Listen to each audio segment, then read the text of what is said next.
नमस्कार, स्वागत है आपका हमारे YouTube channel the infinite show में। आज सुनिए मुंशी प्रेमचंद जी की एक अमर रचना ज्वालामुखी।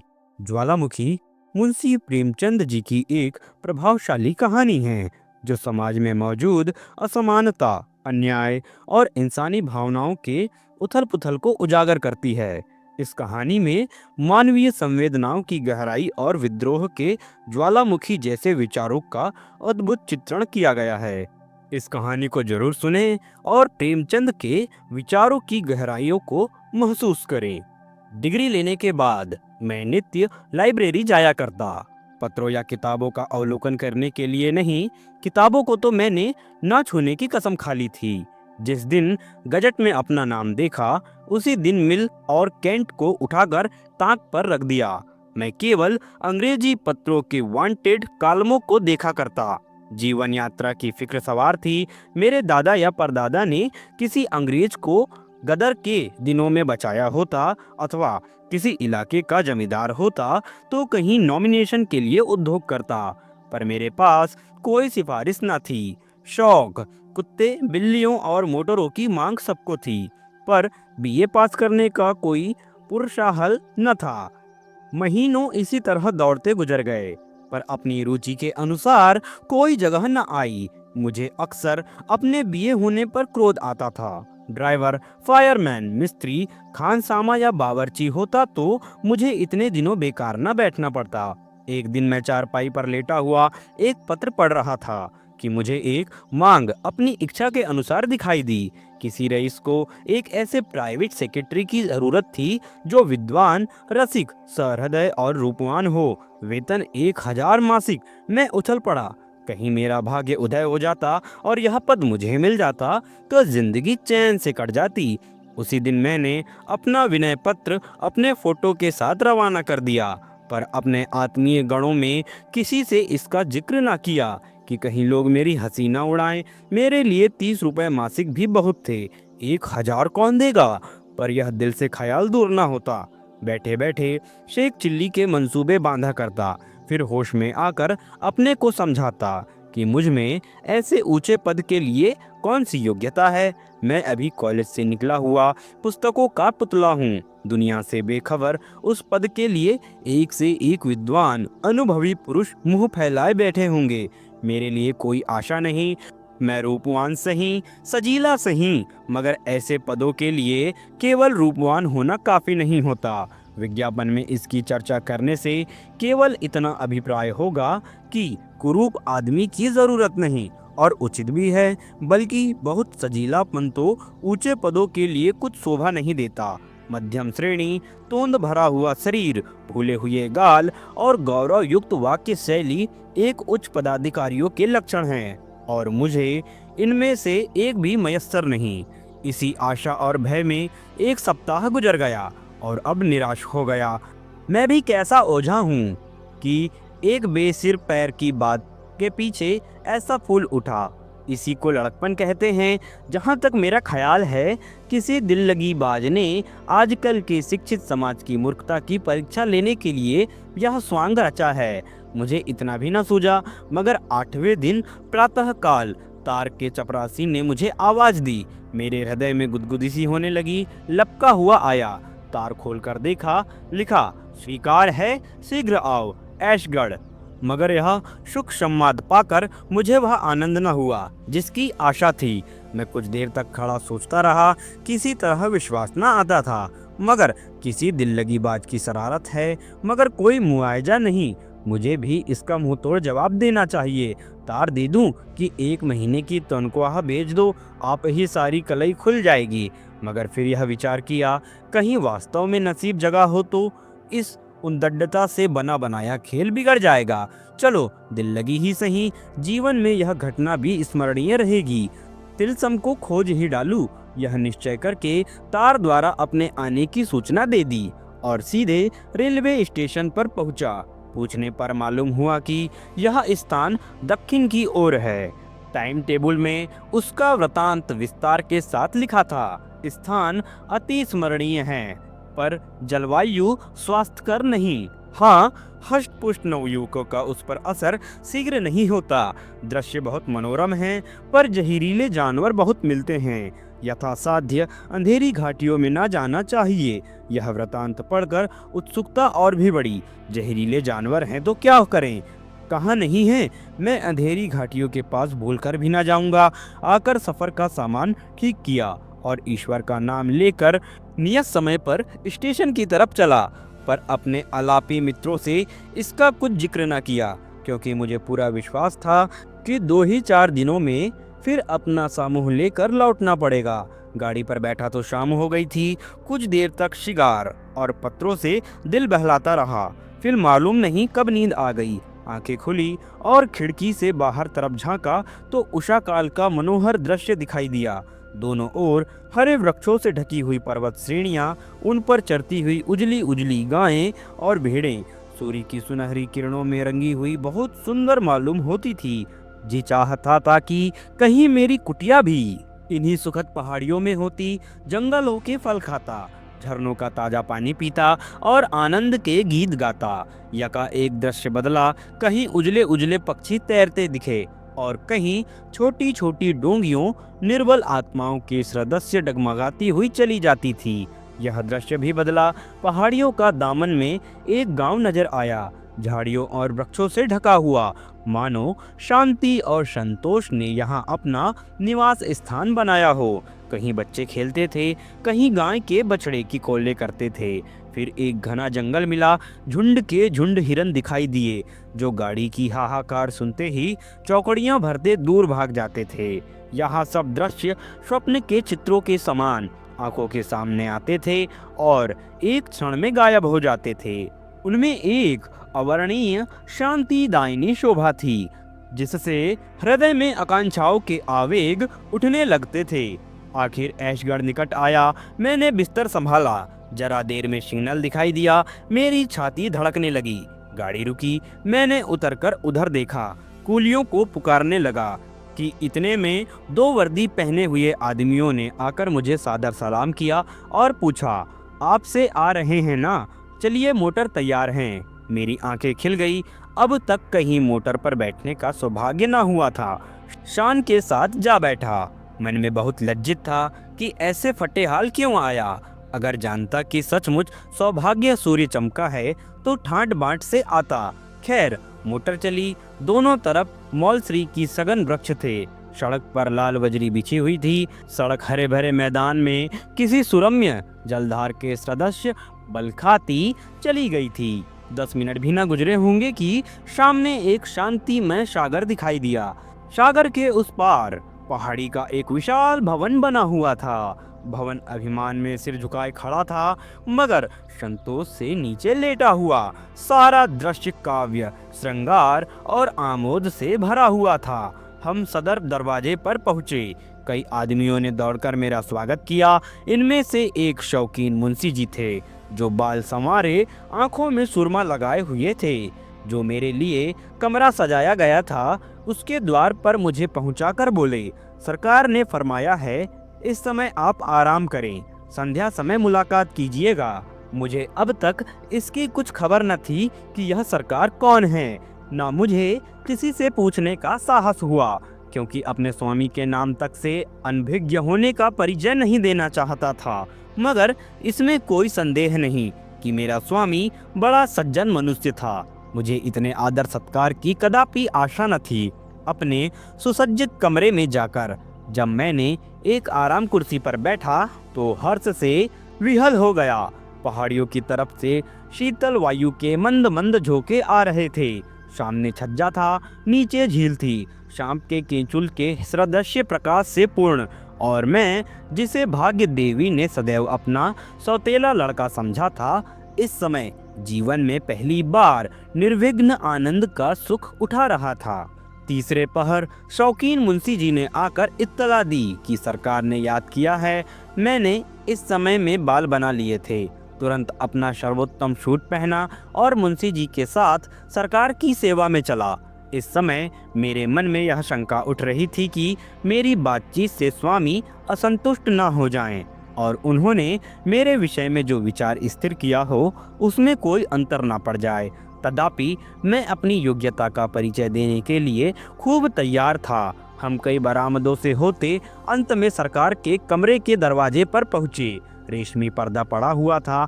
मुंशी जी ने पर्दा उठाकर मुझे इशारे से बुलाया। मैंने कांपते हुए हृदय से कमरे में कदम रखा और आश्चर्य से चकित रह गया। मेरे सामने सौंदर्य की एक ज्वाला दीप्तिमान थी। फूल भी सुंदर है और दीपक भी सुंदर हैं। फूल में ठंडक और सुगंधी है, दीपक में प्रकाश और उद्दीपन। फूल पर भ्रमर उड़ उड़कर उसका रस लेता है, दीपक में पतंग जलकर राख हो जाता है। मेरे सामने कारचोबी मनसद पर जो सुंदरी विराजमान थी, वह सौंदर्य की एक प्रकाशमय ज्वाला थी। फूल की पंखुड़ियां हो सकती हैं, ज्वाला को विभक्त करना असंभव है। उसके एक एक अंग की प्रशंसा करना ज्वाला को काटना है। वह नख सिख एक ज्वाला थी, वही दीपक, वही चमक, वही लालिमा, वही प्रभा। कोई चित्रकार सौंदर्य प्रतिमा का इससे इच्छा चित्र नहीं खींच सकता था। रमणी ने मेरी तरफ वात्सल्य दृष्टि से देखकर कहा, आपको सफर में कोई विशेष कष्ट तो नहीं हुआ? मैंने संभलकर उत्तर दिया, जी नहीं, कोई कष्ट नहीं हुआ। रमणी, यह स्थान पसंद आया? मैंने साहसापूर्ण उत्साह के साथ जवाब दिया, ऐसा सुंदर स्थान पृथ्वी पर न होगा। हाँ, गाइड बुक देखने से विविध हुआ कि यहाँ का जलवायु जैसा सुखद प्रकट होता है, यथार्थ में वैसा नहीं। विषैले पशुओं की भी शिकायत है। यह सुनते ही रमणी का मुख सूर्य क्रांतिहीन हो गया। मैंने तो चर्चा इसलिए कर दी थी जिससे प्रकट हो जाए कि यहाँ आने में मुझे भी कुछ त्याग करना पड़ा है, पर मुझे ऐसा मालूम हुआ कि इस चर्चा से उन्हें कोई विशेष दुख हुआ। पर क्षण भर में सूर्यमंडल से बाहर निकल आया। बोली, यह स्थान आपकी रमणीयता के कारण बहुधा लोगों की आंखों में खटकता है। गुण का निरादर करने वाले सभी जगह होते हैं, और यदि जलवायु कुछ हानिकारक हो भी जाए तो आप जैसे बलवान मनुष्य को इसकी क्या चिंता हो सकती है। रहे विषैले जीव जंतु, वह अपने नेत्रों के सामने विचर रहे हैं। अगर मोर, हिरन और हंस विषैले जीव हैं, तो निसंदेह यहाँ विषैले जीव बहुत हैं। मुझे संशय हुआ कहीं मेरे कथन से उसका चित्त खिन्न ना हो गया हो। गर्व से बोला, इन गाइड बुकों पर विश्वास करना सर्वदा भूल है। इस वाक्य से सुंदरी का हृदय खिल गया। बोली, आप स्पष्टवादी मालूम होते हैं और यह मनुष्य का एक उच्च गुण है। मैं आपका चित्र देखते ही इतना समझ गई थी। आपको यह सुनकर आश्चर्य होगा कि इस पद के लिए मेरे पास 1 लाख से अधिक प्रार्थना पत्र आए थे। कितने एमए थे, कोई डीएससी था, कोई जर्मनी से पीएचडी उपाधि लिए हुए था। मानो यहाँ मुझे किसी दार्शनिक विषय की जांच करवानी थी। मुझे अब की ही यह अनुभव हुआ कि देश में उच्च शिक्षित मनुष्यों की इतनी भरमार है। कई महाशयों ने स्वचरित ग्रंथों की नामावली लिखी थी, मानो देश में लेखकों और पंडितों की ही आवश्यकता हो। उन्हें कालगति का लेश मात्र भी परिचय नहीं है।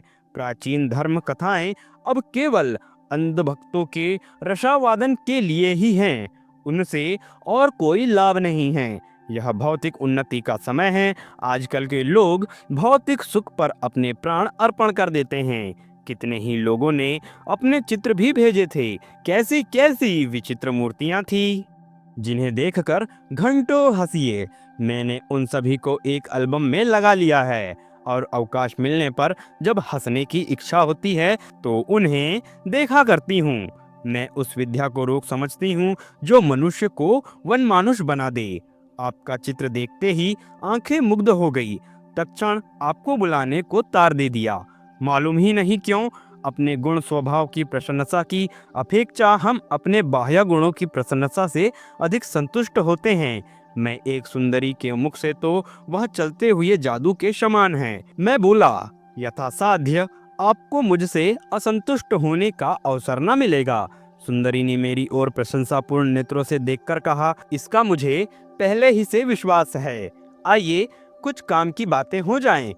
इस घर को आप अपना ही समझिए। और संकोच छोड़कर आनंद से रहिए। मेरे भक्तों की संख्या बहुत है, वह संसार के प्रत्येक भाग में उपस्थित हैं और बहुधा मुझसे अनेक प्रकार की जिज्ञासा किया करते हैं। उन सबको मैं आपके सुपुत्र करती हूँ। आपको उनमें भिन्न भिन्न स्वभाव के मनुष्य मिलेंगे। कोई मुझसे सहायता मांगता है, कोई मेरी निंदा करता है, कोई सराहता है, कई गालियां देते हैं। इन सब प्राणियों को संतुष्ट करना आपका काम है। देखिए, आज के पत्रों का ढेर है। एक महाशय कहते हैं, बहुत दिन हुए आपकी प्रेरणा से मैं अपने बड़े भाई की मृत्यु के बाद उनकी संपत्ति का अधिकारी बन बैठा था। अब उनका पुत्र यश प्राप्त कर चुका है और मुझसे अपने पिता की जायदाद लौटाना चाहता है। इतने दिनों तक उस संपत्ति का उपभोग करने के पश्चात अब उसका हाथ से निकलना अखर रहा है। आपकी इस विषय में क्या सहमति है? इनको उत्तर दीजिए कि इस समय कूटनीति से काम लो, अपने भतीजे को कपट प्रेम से मिला लो और जब वह निशंक हो जाए तो उसे एक सादे स्टाम्प पर हस्ताक्षर करा लो। इसके पीछे पटवारी और अन्य कर्मचारियों की मदद से इसी स्टाम्प पर जायदाद का बैनामा लिखा लो। यदि एक लगाकर दो मिलते हों तो आगा पीछा मत करो। यह उत्तर सुनकर मुझे बड़ा कौतूहल हुआ। नीति ज्ञान को धक्का सा लगा। सोचने लगा, यह रमणी कौन है और ऐसे अनर्थ का परामर्श देती है। ऐसे खुल्लम खुल्ला तो कोई वकील भी किसी को यह राय न देगा। उसकी ओर संदेहात्मक भाव से देखकर बोला, यह तो सर्वदा न्याय विरुद्ध प्रतीत होता है। कामिनी खिलखिलाकर हंस पड़ी और बोली, न्याय की आपने भली कही। यह केवल धर्मांध मनुष्यों के मन का समझौता है। संसार में इसका अस्तित्व नहीं। बाप रण लेकर मर जाए, लड़का कौड़ी कौड़ी भरे। विद्वान लोग इसे न्याय कहते हैं, मैं इसे घोर अत्याचार समझती हूँ। इस न्याय के पर्दे में गांठ के पूरे महाजन की हेकड़ी साफ झलक रही है। एक डाकू किसी भद्र पुरुष के घर में डाका मारता है, लोग उसे पकड़कर कैद कर देते हैं। धर्मात्मा लोग इसे भी न्याय कहते हैं, किंतु यहाँ भी वही धन और अधिकार की प्रचंडता है। भद्र पुरुष ने कितने ही घरों को लूटा, कितने ही का गला दबाया और इस प्रकार धन संचय किया, किसी को भी उन्हें आंख दिखाने का साहस न हुआ। डाकू ने जब उसका गला दबाया तो वह अपने धन और प्रभुत्व के बस पर उस पर वज्र प्रहार कर बैठे। इसे न्याय नहीं कहते। संसार में धन, छल कपट, धूर्तता का राज्य है। यही जीवन संग्राम है। यहाँ प्रत्येक साधन जिससे हमारा काम निकले, जिससे हम अपने शत्रुओं पर विजय पा सके, न्यायपूर्ण और उचित है। धर्म युद्ध के दिन अब नहीं रहे। यह देखिए, यह एक दूसरे सज्जन का पत्र है। वह कहते हैं, मैंने प्रथम श्रेणी में एमए पास किया, प्रथम श्रेणी में कानून की परीक्षा पास की, पर अब कोई मेरी बात भी नहीं पूछता। अब तक यह आशा थी कि योग्यता और परिश्रम का अवश्य ही कुछ फल मिलेगा, पर 3 साल के अनुभव से ज्ञात हुआ कि यह केवल धार्मिक नियम है। 3 साल से घर की पूंजी खा चुका हूँ। अब विवश होकर आपकी शरण लेता हूँ। मुझे हतभाग्य मनुष्य पर दया कीजिए और मेरा बेड़ा पार लगाइए।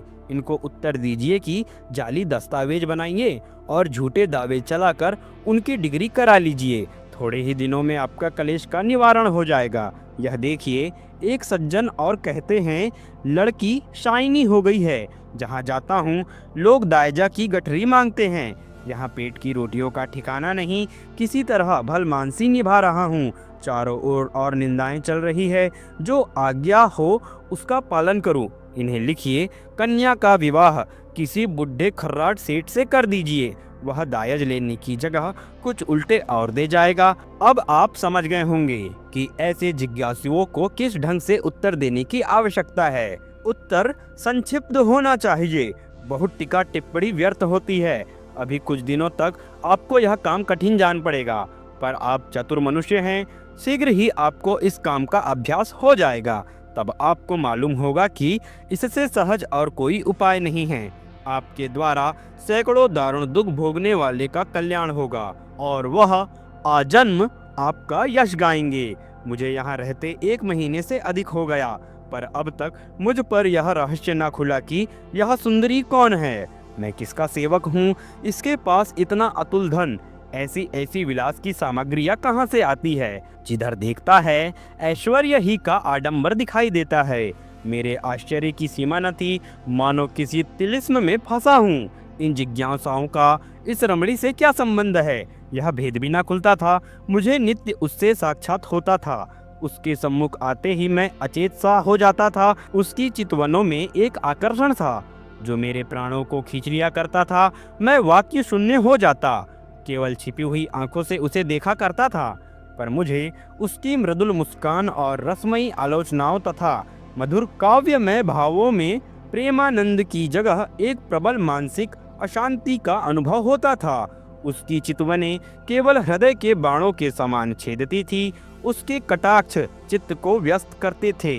शिकारी अपने शिकार को खिलाने में जो आनंद पाता है, वह उस परम सुंदरी को मेरे प्रेमातुर में प्राप्त होता था। वह एक सौंदर्य ज्वाला थी, जलाने के सिवाय और क्या कर सकती है। इस पर मैं पतंग की भांति उस ज्वाला पर अपने को समर्पण करना चाहता था। यही आकांक्षा होती कि उन पद कमलों पर सिर रखकर प्राण दे दूं। यह केवल उपासक की भक्ति थी, काम और वासनाओं से शून्य। कभी कभी वह संध्या के समय अपने मोटर ओट पर बैठकर सागर की सैर करती तो ऐसा जान पड़ता कि मानो चंद्रमा आकाश लालिमा में तैर रहा है। मुझे इस दृश्य में सुख प्राप्त होता था। मुझे अब अपने नियत कार्यों में खूब अभ्यास हो गया था। मेरे पास प्रतिदिन पत्रों का पोथा पहुंच जाता था। मालूम नहीं किस डाक से आता था। लिफाफों पर कोई मुहर न होती थी। मुझे इन जिज्ञासियों में बहुधा वह लोग मिलते थे जिनका मेरी दृष्टि में बड़ा आदर था। कितने ही ऐसे महात्मा थे जिनमें मुझे श्रद्धा थी। बड़े बड़े विद्वान लेखक और अध्यापक, बड़े बड़े ऐश्वर्यवान रईस, यहाँ तक कि कितने ही धर्म के आचार्य नित्य अपनी राम कहानी सुनाते थे। उनकी दशा अनंत करुणाजनक थी। वह सब के सब मुझे रंगे हुए शियार दिखाई देते थे। जिन लेखकों को मैं अपनी भाषा का स्तंभ समझता था, उनसे घृणा होने लगी। वह केवल उचक्के थे। उनकी सारी कीर्ति चोरी, अनुवाद और कतर ब्योंत पर निर्भर थी। जिस धर्म के आचार्यों को मैं पूज्य समझता था, वह स्वार्थ, तृष्णा और घोर नीचता के दलदल में फंसे हुए दिखाई देते थे। मुझे धीरे धीरे यह अनुभव हो रहा था कि संसार की उत्पत्ति से अब तक लाखों शताब्दियां बीत जाने पर भी मनुष्य वैसा ही क्रूर, वैसा ही वासनाओं का गुलाम बना हुआ है। बल्कि उस समय के लोग सरल प्रकृति के कारण इतने कुटिल, दुराग्रहों में इतने चालाक न होते थे। एक दिन संध्या समय उस रमणी ने मुझे बुलाया। मैं अपने घमंड में यह समझता था कि मेरे बागपन का कुछ न कुछ असर उस पर भी होता है। अपना सर्वोत्तम सूट पहना, बाल संवारे और विरक्त भाव से जाकर बैठ गया।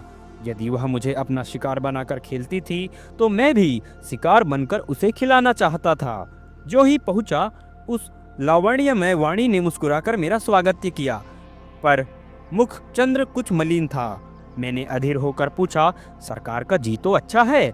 उसने निराश भाव से उत्तर दिया, जी हाँ, 1 महीने से एक कठिन रोग में फंस गई हूँ। अब तक किसी की भांति अपने आप को संभाल सकी हूँ, पर अब रोग असाध्य होता जाता है। उसकी औषधि निर्दय मनुष्य के पास है। वह मुझे प्रतिदिन तड़पते देखता है, पर उसका पाषाण हृदय जरा भी नहीं पसीजता। मैं इशारा समझ गया। सारे शरीर में एक बिजली सी दौड़ गई। सांस बड़े वेग से चलने लगी। एक उन्मत्तता का अनुभव होने लगा। निर्भय होकर बोला, संभव है जिसे अपने निर्दय समझ रखा है वह भी आपको ऐसा ही समझता हो और भय से मुंह खोलने का साहस न कर सकता हो। सुंदरी ने कहा, तो कोई ऐसा उपाय बताइए जिससे दोनों ओर की आग बुझे। प्रियतम, अब मैं अपने हृदय की दहकती हुई विरागिनी को नहीं छिपा सकती। मेरा सर्वस्व आपके भेंट है। मेरे पास वह खजाने हैं जो कभी खाली ना होंगे। मेरे पास वह साधन है जो आपको कीर्ति के शिखर पर पहुंचा देंगे। मैं समस्त संसार को आपके पैरों पर झुका सकती हूँ। बड़े बड़े सम्राट भी मेरी आज्ञा को नहीं टाल सकते। मेरे पास वह मंत्र है जिससे मैं मनुष्यों के मनोवेगों को क्षण मात्र में पलट सकती हूँ। आइए, मेरे हृदय से लिपटकर इस दाह क्रांति को शांत कीजिए। रमणी के चेहरे पर जलती हुई आग की सी क्रांति थी। वह दोनों हाथ फैलाए कम्मोत्मक होकर मेरी ओर बढ़ी। उसकी आंखों से आग की उसी प्रकार मैं भी उसके सामने एक कदम पीछे हट गया। उसकी प्रेमातुरता से मैं भयभीत हो उठा, जैसे कोई निर्धन मनुष्य किसी की हाथों से सोने की ईंट लेते हुए भयभीत हो जाए। मेरा चित्त एक अज्ञात आकांक्षा से कांप उठा। रमणी ने मेरी ओर अभिनय नेत्रों से देखा, मानो वह सिंहनी के मुंह से उसका आहार छीन जाए, और सरोस होकर बोली, यह भीरुता क्यों? मैं आपका तुच्छ सेवक हूँ, इस महान आदर का पात्र नहीं। रमणी, आप मुझसे घृणा करते हैं। मैं यह मेरे साथ आपका अन्याय होगा। मैं इस योग्य भी तो नहीं कि आपके तलुओं की आंखों से लगाऊं। आप दीपक हैं, मैं पतंग हूँ, मेरे लिए इतना ही बहुत है। रमणी नैराश्यपूर्ण क्रोध के साथ बैठ गई और बोली, वास्तव में आप निर्दयी हैं।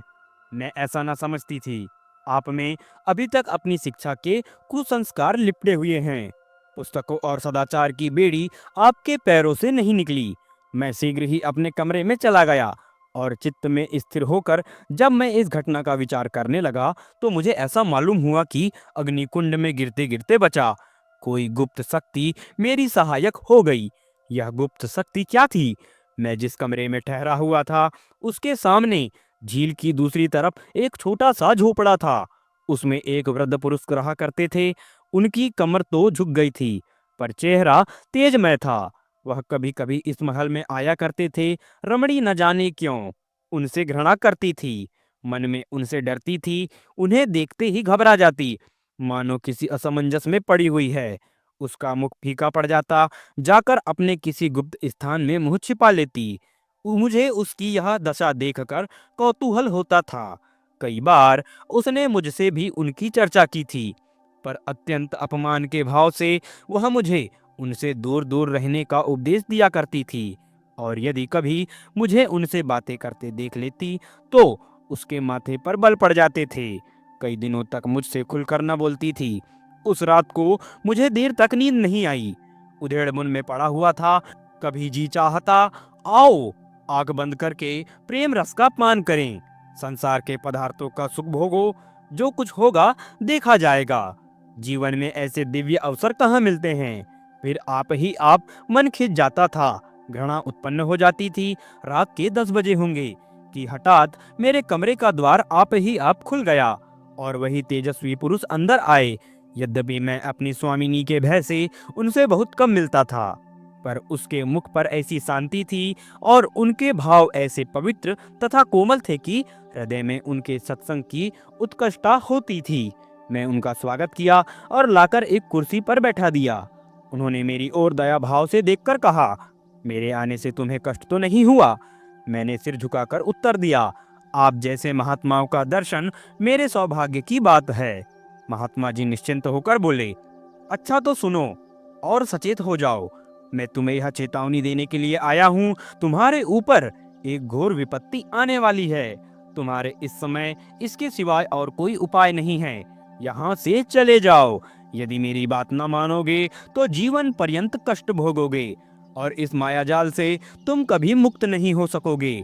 मेरा यह झोपड़ा कभी सहा के सामने था। मैं कभी कभी आया करता था, पर तुमने मुझसे मिलने की आवश्यकता न समझी। यदि पहले ही दिन तुम मुझसे मिलते तो सहस्त्रों मनुष्यों का सर्वनाश करने के अपराध से बच जाते। निसंदेह तुम्हारे कर्मों का फल है जिससे आज तुम्हारी रक्षा की। अगर यह पिशाचिनी एक बार तुमसे प्रेमालिंगन कर लेती तो फिर तुम कहीं के नहीं रहते। तुम उसी दम उस अजायब खाने में भेज दिए जाते जहां जिस पर रिझती है उसकी यही गद बन जाती है। यही उसका प्रेम है। चलो इस अजायब घर की सैर करो, तब तुम समझोगे कि आज किस आफत से बचे। यह कहकर महात्मा जी ने दीवार का एक बटन दबाया। तुरंत एक दरवाजा निकल आया। यह नीचे उतरने की सीढ़ी थी। महात्मा उसमें घुसे और मुझे भी बुलाया। घोर अंधकार में कई कदम उतरने के बाद एक बड़ा सा कमरा नजर आया। उसमें एक दीपक टिमटिमा रहा था। वहां मैंने जो घोर विभत्स और हृदय विदारक दृश्य देखे उसका हृदय स्मरण करके आज भी रोंगटे खड़े हो जाते हैं। इटली के अमर कवि डेंटी ने नरक का जो दृश्य दिखाया है उससे कहीं भयावह, रोमांचकारी और नारकीय दृश्य मेरी आंखों के सामने उपस्थित था। सैकड़ों विचित्र देहधारी नाना प्रकार की अशुद्धियों से लिपटे हुए भूमि पर पड़े कराह रहे थे। उनके शरीर मनुष्यों के से थे, लेकिन चेहरों का रूपांतरण हो गया था। कोई कुत्ता से मिलता था, कोई गीधड़ से, कोई बल मिलाप से, तो कोई सांप से। एक स्थान पर एक मोटा स्थूल मनुष्य एक दुर्बल शक्तिहीन मनुष्य के गले तक मुंह लगाए उसका रक्त चूस रहा था। एक और दो गिद्ध की सूरत वाले मनुष्य एक सड़ी हुई लाश पर बैठे उसका मांस रोच रहे थे। एक जगह पर अजगर अपनी सूरत का मनुष्य एक बालक को निगलना चाहता था, पर बालक उसके गले में अटका हुआ था। दोनों ओर जमीन पर पड़े छटपटा रहे थे। एक जगह मैंने अत्यंत पैशाचिक घटना देखी। दो नागिन की सूरत वाली स्त्रियां एक भेड़िए की सूरत वाले मनुष्य के गले में लिपटी हुई उसे काट रही थी। वह मनुष्य घोर वेदना से चिल्ला रहा था। मुझसे अब और ना देखा गया। मैं वहां से भागा और गिरता पड़ता अपने कमरे में आकर दम लिया। महात्मा जी भी मेरे साथ चले आए और जब मेरा चित्त शांत हुआ तो उन्होंने कहा, तुम इतनी जल्दी घबरा गए, अभी तो इस रहस्य का एक भाग भी नहीं देखा। यह तुम्हारी स्वामिनी के बाहर का स्थान है और यही तुम्हारे पालतू जीव हैं। इन जीवों के पिशाच अभिनय को देखने में उसका विशेष मनोरंजन होता है। यह सभी मनुष्य किसी समय तुम्हारे ही समान प्रेम और प्रमोद के पात्र थे, पर उनकी यह दुर्गति हो रही है। अब तुम्हें मैं यही सलाह देता हूँ कि यहाँ से इसी दम भागो, नहीं तो रमणी के दूसरे वार से तुम कदापि न बचोगे। यह कहकर महात्मा अदृश्य हो गए। मैंने भी अपनी गठरी बांधी और अर्धरात्रि के सन्नाटे में चोरों की भांति कमरे से बाहर निकला। शीतल आनंदमय समीर चल रहा था। सामने के सागर में तारे छिटक रहे थे। मेहंदी की सुगंध उड़ जा रही थी। मैं चलने को चला, पर संसार सुख भोग का ऐसा सुअवसर छोड़ते दुख होता था। इतना देखने और महात्मा के उपदेश सुनने पर भी चित्त उस रमणी की ओर खींचता था। मैं कई बार चला, पर फिर कई बार लौटा, पर अंत में आत्मा ने इंद्रियों पर विजय पाई। मैंने सीधा मार्ग छोड़ दिया और झील किनारे किनारे गिरता पड़ता कीचड़ में फंसता हुआ सड़क तक आ पहुंचा। यहाँ आकर मुझे एक विचित्र उल्लास हुआ, मानो कोई चिड़िया बाज के चंगुल से छूट गई हो। यद्यपि मैं 1 मास बाद लौटा था, पर अब जो देखा तो अपनी चारपाई पर पड़ा हुआ था। कमरे में जरा सी भी गर्द या धूल न थी। मैंने लोगों से इस घटना की चर्चा की तो लोग खूब हंसे और मित्रगण तो अभी भी मुझे प्राइवेट सेक्रेटरी कहकर बनाया करते हैं। सभी कहते हैं मैं 1 मिनट के लिए भी कमरे से बाहर नहीं निकला। महीने भर गायब रहने की तो बात ही क्या। इसलिए अब मुझे भी विवश होकर यही कहना पड़ता है, शायद मैंने कोई स्वप्न देखा है। कुछ भी हो, परमात्मा को कोटि कोटि धन्यवाद देता हूँ कि मैं उस पाप कुंड से बचकर निकल आया। वह चाहे स्वप्न ही हो, पर मैं उसे अपने जीवन का एक वास्तविक अनुभव समझता हूँ, क्योंकि उसने सदैव के लिए मेरी आंखें खोल दी।